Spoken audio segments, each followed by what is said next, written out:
In the Middle Ages, the majority of houses were covered with some form of thatch. Reed and straw were the best materials, although the humbler dwellings of the peasant classes were more likely to be covered with flax, heather or turf.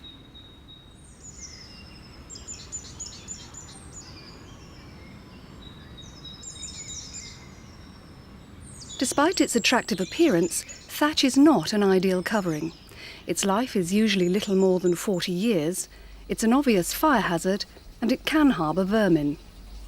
The risk of fire was the most significant factor in its demise, particularly in the growing towns of the 15th and 16th centuries.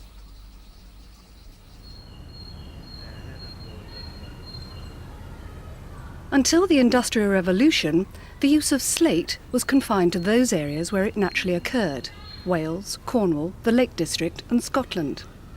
However, in the early 19th century, with improvements in transport, it became a very popular roof covering. It's virtually impermeable and highly resistant to chemical attack. In traditional construction, the slates were often laid in diminishing courses, with large slates at the eaves and progressively smaller slates towards the ridge.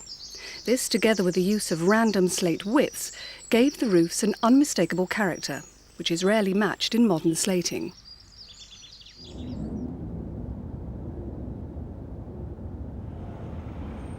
Slating is still common, particularly in conservation work. It's available in a range of sizes and thicknesses, but is rarely laid to diminishing courses because of the cost. It's a very durable material, and in many cases the life of a slate roof is determined by the quality of the nails and battens rather than the slate itself. Slate is still quarried in North Wales, but nowadays much of it is imported.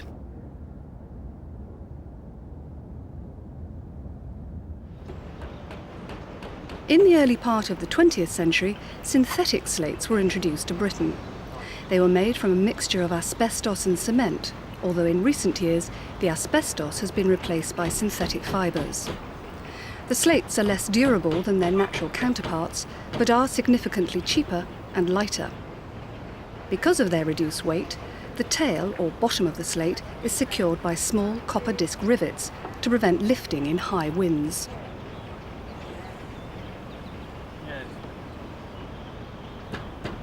In several parts of the country, the traditional roof covering is made from slabs of sandstone or limestone. These are often referred to as stone slates. Like natural slate, they were traditionally laid to diminishing courses. These Cotswold slates, quarried from a local limestone, are almost 150 years old. In traditional work, the stone slates were fixed with small wooden pegs. These are still found today, although the slates are more likely to be fixed with copper nails or brass screws.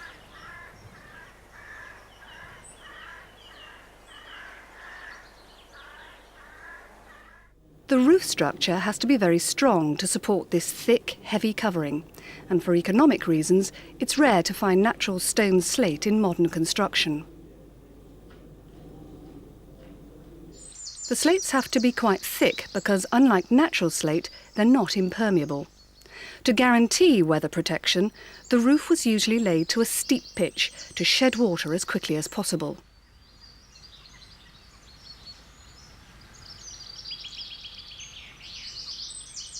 Plain clay tiles have been used in Britain since the Middle Ages, but their use declined when slating became cheaper in the 1800s. It was not until the end of the century that new industrial techniques produced cost-effective machine-made tiles.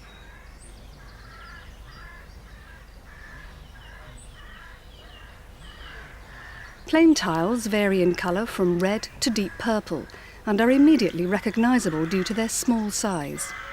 The size has in fact remained fairly constant for centuries.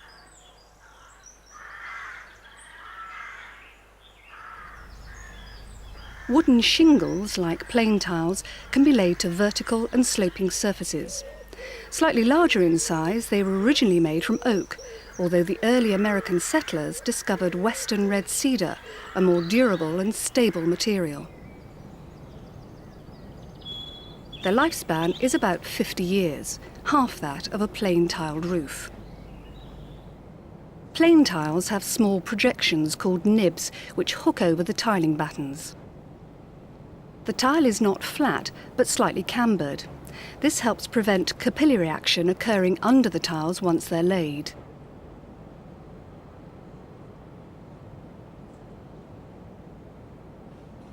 Plain tiles and slates need to be laid in a special way if they're to provide an effective roof covering. The method shown here may seem correct, but it's wrong.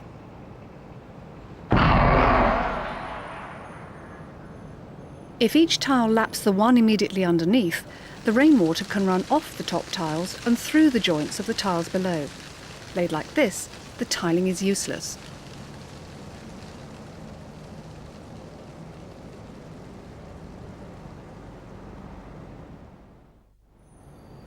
To overcome this problem, the tiles are laid with a double lap. In other words, each tile laps two others below. Slates and plain tiles will only prevent rain penetration if laid this way.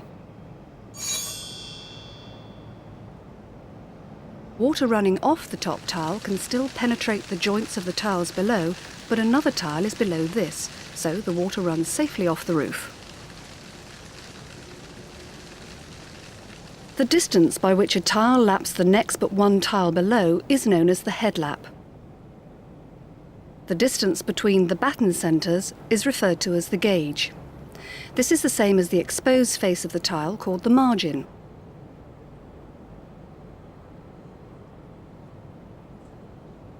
On plain tile roofs, the headlap should be at least 65 millimetres. In areas with high winds and heavy rainfall, protection can be improved by either increasing the headlap or raising the pitch.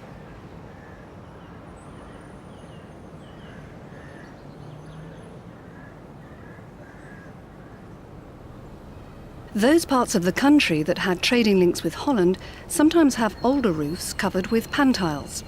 In the 1700s, production started in this country, but on a very limited scale. They have a distinctive shape which makes them easy to recognise. Pantiles overlap at the sides and don't therefore have to be laid with a double lap. In the late 1800s, other tiles based on a similar principle became popular. Clay Roman tiles, for example, are loosely based on tiles originating in southern Europe. By the 1900s, their cost advantages over slate and plain tiles led to their widespread use. There are a number of patterns. The simplest is probably the single Roman. The most popular is certainly the double Roman. They normally have two nibs at the top and may or may not have nail holes. The principle is quite simple. Because of the side lap, rainwater can't penetrate the side joints, so a double layer of tiling is not necessary. They have a number of advantages over the traditional double lap coverings. They're lighter, can be laid to shallower pitches, and because of the reduced labour required, they're generally cheaper. In the first half of the 20th century, they became very popular, and hundreds of designs were produced in this country or imported from abroad. In the 1950s, developments in technology enabled the production of concrete tiles, which nowadays account for more than 80% of the market. The side joints interlock rather than overlap for added protection against rain penetration. Interlocking tiles are now available in a range of colours and shapes. They're easy to fix and can be laid to pitches as low as 15 degrees.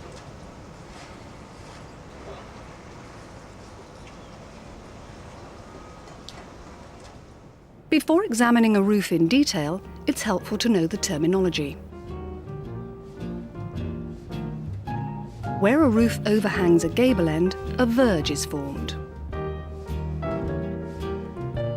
The guttering runs along the eaves. The top of the roof is known as the ridge. There are many other specialist terms to learn.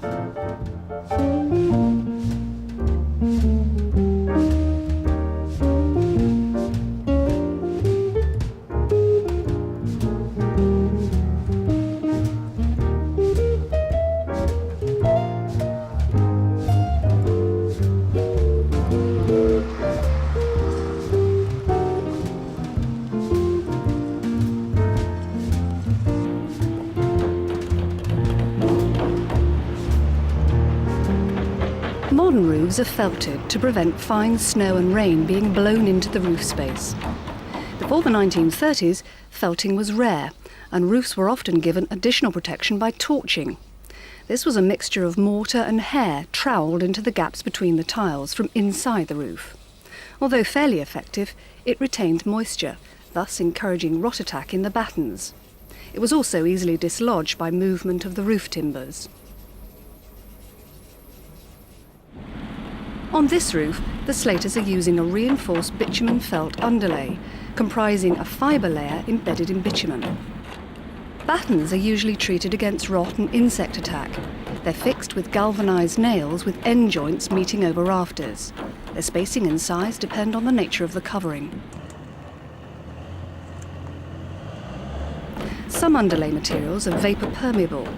They prevent water penetration but allow vapour to escape, thus reducing the risk of condensation in the roof space. The underlay should sag slightly between the rafters so that any water can drain down the felt to the gutter. At the eaves, it's common practice to run the underlay into the gutter, but some underlays are not designed to be exposed to the elements and can be damaged by ultraviolet light or birds. It's better practice to use a strip of polythene DPC or a purpose-made filler at the eaves. Some fillers include a flexible comb to prevent birds and insects getting under the tiles.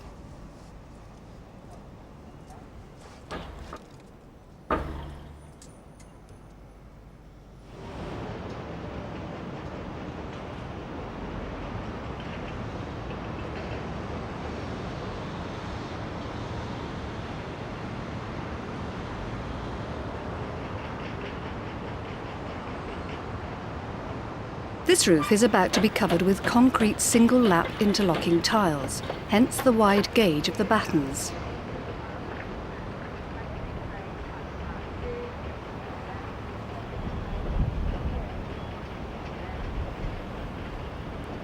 A valley is formed where the two roof slopes meet.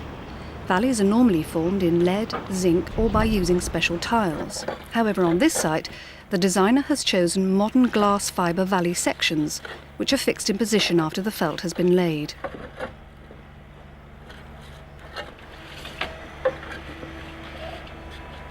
This is probably the cheapest and easiest method of forming a valley, but its life and maintenance costs are unknown.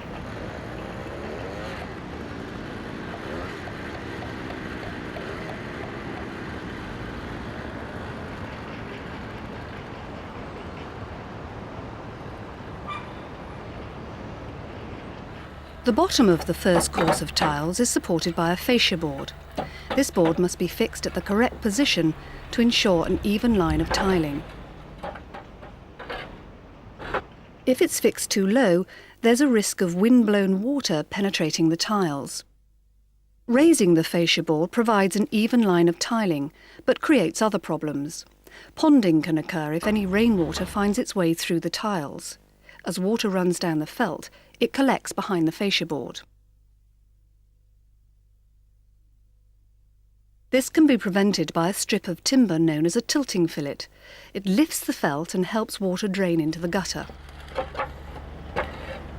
It's normal practice to fix all the perimeter tiles with non-ferrous nails or clips. The rest of the tiles aren't fixed in position and stay in place because of their weight and their interlock. However, in exposed situations or on very steep roofs, it may be necessary to nail or clip every single tile. The lap will depend on the specific characteristics of the tile and its pitch, But in general, modern tiles will have a lap of about 75 millimetres. In exposed areas, this may need increasing.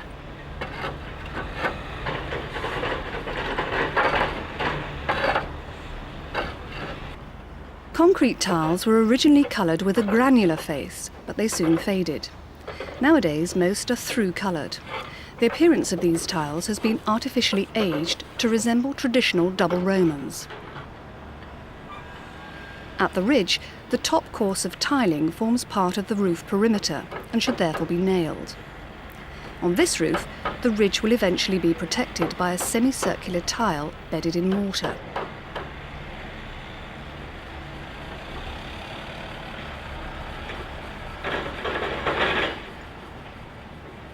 The annex roof on the right is much steeper than the main roof, and all the tiles need nailing to ensure they stay in position. When both slopes are complete, the tiles either side of the valley can be cut. The ends of the tiles are filled with mortar to provide a weatherproof finish. The verge, in other words where the roof overhangs a gable end, can be finished in a number of ways. The most common method is to bed the verge tiles in mortar. They may also need clipping to stop them lifting in high winds. The clips are fixed to the tiling battens.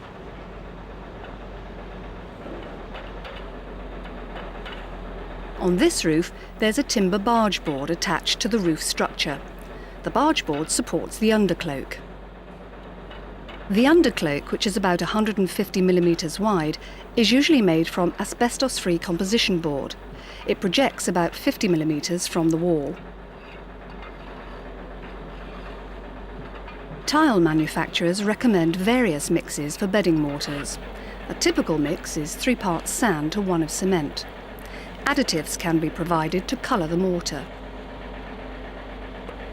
Bedding rather than pointing provides the most durable finish.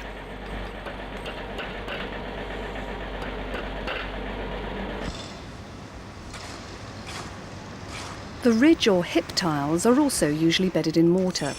Ridges and hips are very vulnerable parts of the roof and often the first to suffer in high winds. A full bed helps ensure durability. The end ridge tiles, the most vulnerable, can also be wired to the roof structure.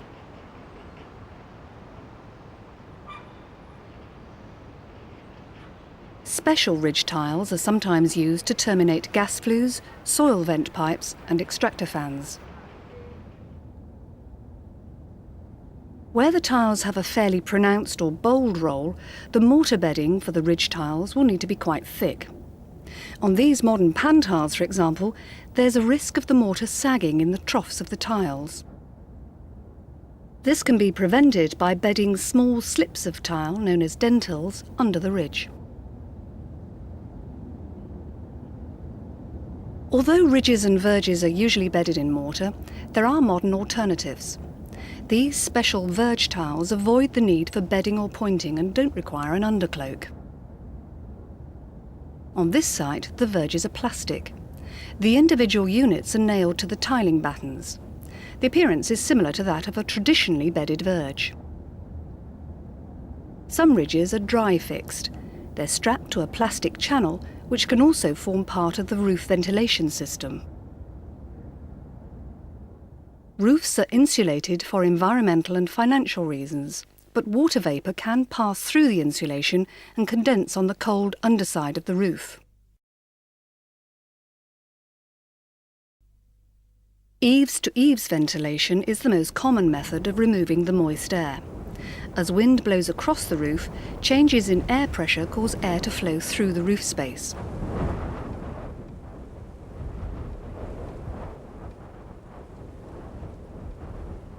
Eaves-to-ridge ventilation is more effective. This works irrespective of wind strength and direction due to natural convection currents within the roof space.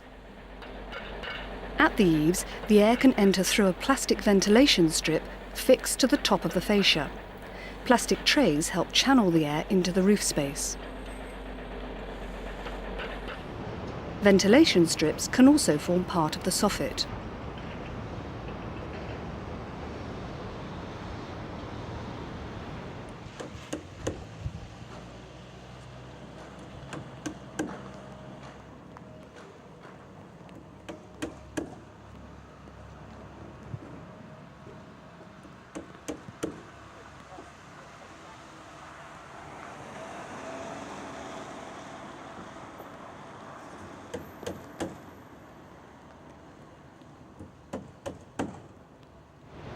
This refurbished office block is being covered with natural slate.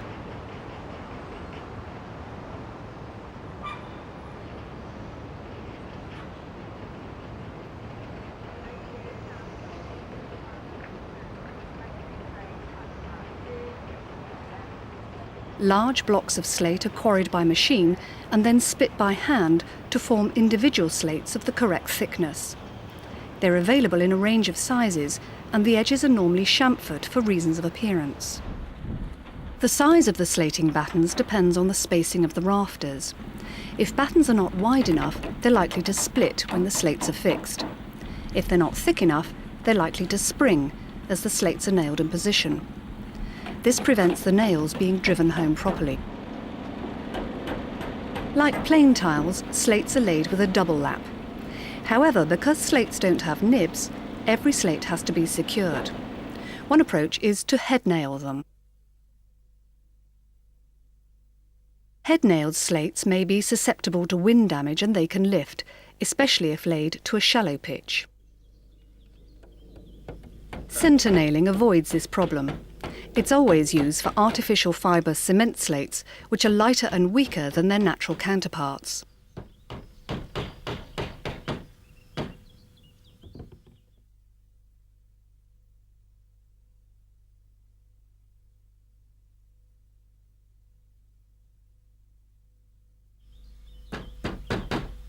Even then, they're vulnerable, so the tail of the slate needs to be secured.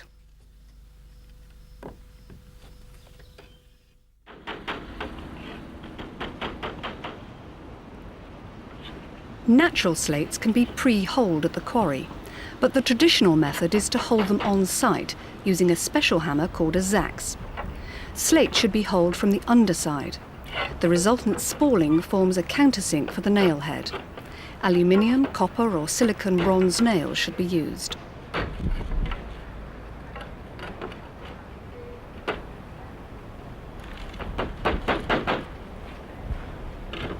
The headlap depends on the size of the slates, the exposure and the roof pitch. Large slates, say 600 by 300 mm, can be laid to pitches as low as 20 degrees if the headlap is 130 mm. Large slates can be used on steep roofs, although their extra weight places additional strain on the nails. This particular roof is hipped, and therefore the slates have to be cut on site. It's not quite as easy as it looks.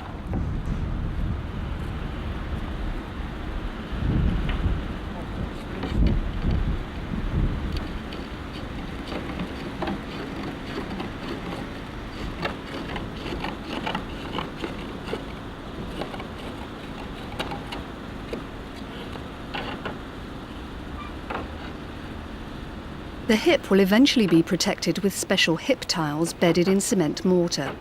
It could also be protected by lead.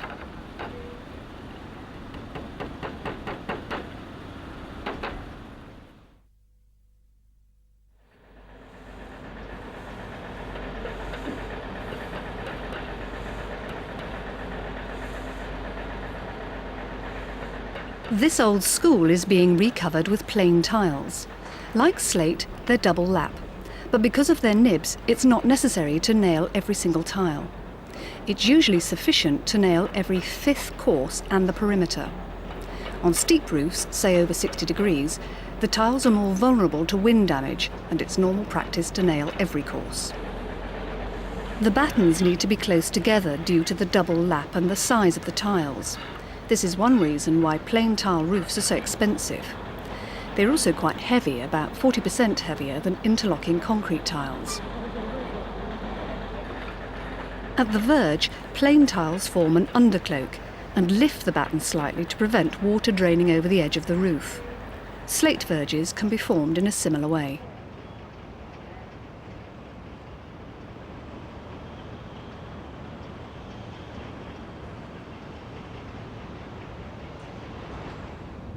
There are a number of special decorative tiles available. The club-crested ridge tiles on this roof are combined with a fleur-de-lis gable finial to provide ornamental detailing.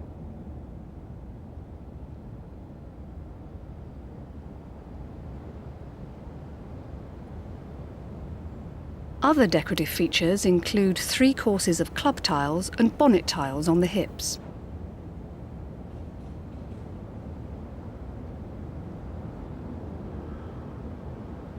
Plain tiles can also be fixed on vertical surfaces with special angle tiles at corners.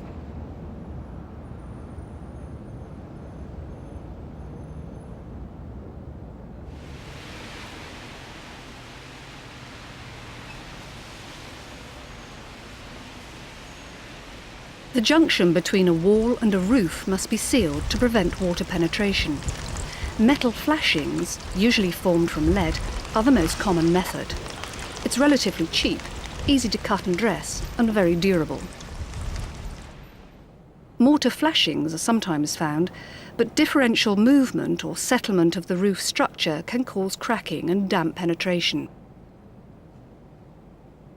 On this roof, the joint between the wall and tiles is protected by bitumen roofing felt.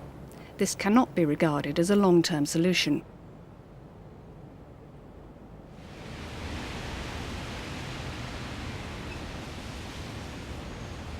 Where the top of a roof abuts a wall, an apron flashing is used.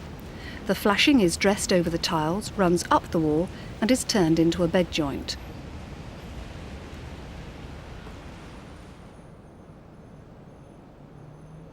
On cavity walls, a cavity tray should be positioned above the flashing to eject any water.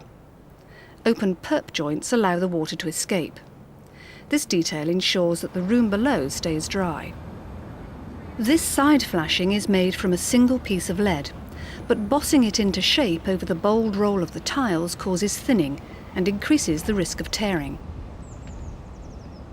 A more effective flashing is formed by individual soakers covering each tile with a stepped cover flashing, fitted over the top and tucked into the brickwork joints. A tray should be located in the cavity just above the cover flashing. In some situations, a render, often supported by a stop bead, can take the place of the stepped cover flashing. This seems to be a cost-effective solution where roofs abut solid walls and where no cavity tray is necessary.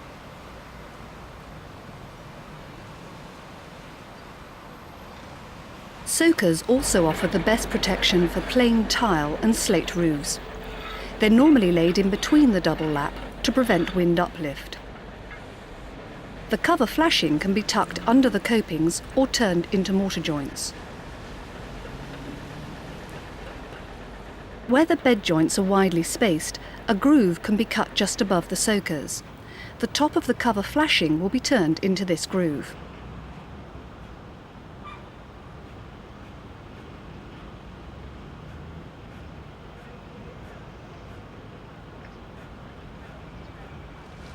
On this roof, lead has also been used for the gutters behind the parapets. This is quite complex work, but done well, should easily last 100 years.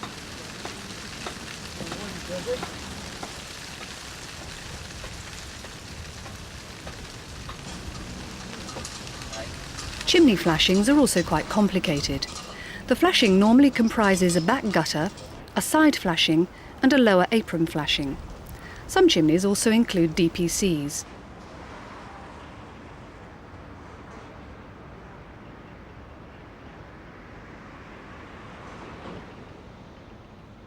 The principles of roofing are simple. It's the details that are complex. In practice, most roofing defects aren't caused by material failure, but by poor workmanship or inappropriate design.